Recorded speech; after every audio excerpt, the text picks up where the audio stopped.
안녕하십니까. 쿠키 건강 뉴스 시작하겠습니다. 정부의 의대 증원 정책으로 촉발된 의정 갈등이 계속되는 가운데 올해 전문의 자격시험 1차 합격자가 지난해의 18% 수준에 그치며 역대 최저 수준을 기록했습니다. 신규 전문의 배출이 급감하면서 의료 공백 우려가 더욱 커지고 있습니다. 올해 전문의 자격시험 1차 필기시험 합격자가 500명에 불과한 것으로 확인됐습니다. 이는 지난해 합격자 대비 18% 수준으로 5분의 1에도 미치지 못해 신규 전문의 부족 사태가 현실화될 가능성이 커지고 있습니다. 대한의학회가 발표한 자료에 따르면 지난 14일 치러진 1차 시험에서 응시자 534명 중 500명이 합격하며 합격률은 93.6%를 기록했는데요. 통상 매년 2,800여 명의 전문의가 배출됐던 점을 고려하면 올해 응시자 자체가 대폭 줄어든 상황입니다. 과목별로는 내과 83명, 가정의학과 82명, 정형외과 62명 순으로 합격자가 많았지만 필수 의료 과목인 외과는 18명, 산부인과는 13명에 그쳐 심각한 인력 부족이 우려되는데요. 한편 정부는 이달 내 2026학년도 의대 정원을 확대할 계획입니다. 이번 결정이 1년간 이어져 온 의정 갈등을 심화시키거나 해결하는 중대 변수로 작용할 전망입니다. 노인들은 자신의 집에서 편안하게 가족과 함께 임종을 맞이하길 원하지만 실제로는 대부분 병원에서 생을 마감하는 것으로 나타났습니다. 존엄한 죽음에 대한 바람과 현실의 차이가 극명합니다. 장기 요양노인의 67%는 삶의 마지막 순간을 자택에서 맞이하길 희망하는 것으로 나타났지만 현실에서는 72.9%가 병원에서 사망했습니다. 국민건강보험공단이 발표한 장기 요양 사망자의 급여 이용 실태 분석에 따르면 생애 말기 희망 거주 장소로 자택을 선택한 비율은 78.2%에 달했지만 가족들은 간병 부담 등의 이유로 병원을 선호하는 것으로 조사됐습니다.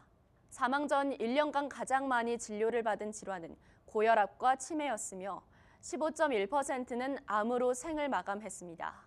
또 사망 전 한 달간 사용한 건강보험 급여는 평균 440만 원으로 입원 치료에 520만 원이 들어가는 등 경제적 부담도 컸습니다. 전문가들은 자택에서도 편안한 임종을 맞이할 수 있도록 호스피스, 완화 의료 지원을 확대해야 한다고 강조합니다. 음식 배달에 주로 쓰이는 플라스틱 용기. 찬 음식뿐만 아니라 펄펄 끓는 찌개나 국, 탕 등을 담을 때도 사용되는데요. 이 플라스틱 용기가 뜨거운 음식과 만나면 자칫 건강을 해칠 수 있다는 연구 결과가 나왔습니다.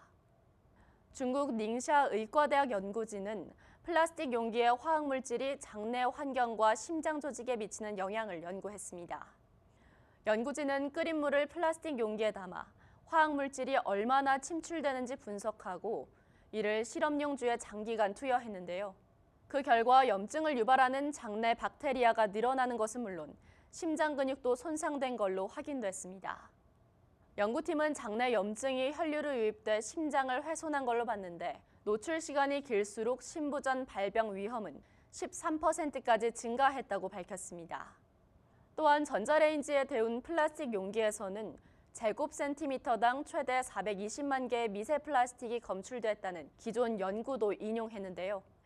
연구진은 플라스틱 제품이 내분비 교란 물질을 포함하고 있으며 이들이 심혈관 질환과 관련이 있다고 설명했습니다. 전문가들은 플라스틱 용기에 뜨거운 음식을 넣거나 전자레인지에 돌리는 행위를 피하고 음식 포장 시에도 유리나 다회용 용기 등을 사용할 것을 권했습니다. 지난해 국내 매독 환자가 역대 최대치를 기록했습니다. 특히 20, 30대 감염이 많았고 매독균이 눈을 침범해 실명 위기로 이어지는 사례도 늘고 있어 주의가 요구됩니다. 지난해 국내에서 신고된 매독 환자는 2,786명으로 역대 가장 많은 수치를 기록했습니다. 질병관리청 통계에 따르면 특히 30대 남성과 20대 여성의 감염 비율이 높았습니다. 매독은 성접촉을 통해 주로 감염되며 임신 중 태아에게 전파될 수도 있는 감염병으로 조기에 치료하지 않으면 심각한 합병증을 유발할 수 있는데요. 특히 최근 국내에서는 매독균이 눈을 침범해 실명 위기로 번지는 사례가 늘고 있습니다. 국제학술지 성감염병에 발표된 연구에 따르면 매독 환자의 1.4%가 눈에 합병증을 겪었고 이 중 가장 흔한 합병증은 포도막염으로 그 환자 수가 9년 새 8.7배 증가했습니다. 전문가들은 매독이 성병으로만 여겨지지만 적절한 치료를 받지 않으면 실명까지 초래할 수 있다며 조기 발견과 예방이 중요하다고 강조했습니다. 양말을 신고 자면 숙면에 도움이 된다고 알려져 있죠. 특히 손발이 찬 사람이 양말을 신으면 잠드는 시간이 줄어들고 수면의 질도 향상된다는 연구 결과도 있는데요. 하루 종일 신었던 양말을 그대로 신고 잔다면 얘기는 달라집니다. 미국 클리블랜드 수면 클리닉 연구에 따르면 양말을 신고 자면 혈관이 확장되고 혈류가 원활해져 체온 유지에 도움이 될 수 있지만 온종일 신었던 양말을 그대로 신고 잠들 경우 위생적으로 좋지 않은 것으로 나타났습니다. 영국의 한 연구팀이 SNS 사용자 1,130명을 대상으로 조사한 결과 잠자리에 들 때 양말을 신는 사람 중 단 30%만이 깨끗한 양말을 신는 것으로 확인됐는데요. 하루 동안 신었던 양말 8켤레의 미생물 함량을 분석했더니 양말에서 변기보다 20배 더 많은 세균이 검출됐으며 이는 TV 리모컨보다도 더 불결한 수준인 것으로 나타났습니다. 또한 먼지 진드기, 곰팡이, 녹농균 등 감염을 유발할 수 있는 세균이 다수 발견됐고 25%의 양말에서는 배설물과 관련된 세균까지 검출되는데요. 전문가들은 위생을 위해 깨끗한 양말을 신고 잘 것과 실내화를 착용해 양말의 오염을 방지하고 침대 시트를 자주 세탁할 것 등을 권했습니다. 화장실에서 변기물을 내릴 때 박테리아 입자가 공기 중에 확산될 수도 있다는 연구 결과가 나왔습니다. 그런데 이런 위험을 크게 줄일 수 있는 방법이 있다고 합니다. 중국 지질과학대 연구진은 공공 화장실에서 변기 사용 후 공기 중으로 배출되는 대장균과 황색 포도상구균의 농도가 미국 질병통제예방센터의 허용 기준을 초과했다고 밝혔습니다. 특히 쪼그려 앉아 볼일을 보는 화변기가 양변기보다 4배 이상 높은 농도의 박테리아를 배출했고 대변이 있는 상태에서 물을 내릴 때 세균 농도가 더 높은 것으로 확인되는데요. 연구진은 환풍기를 가동하면 박테리아 확산 위험을 10분의 1 수준으로 줄일 수 있다며 이번 연구 결과는 화변기와 양변기 모두에 적용될 수 있다고 설명했습니다.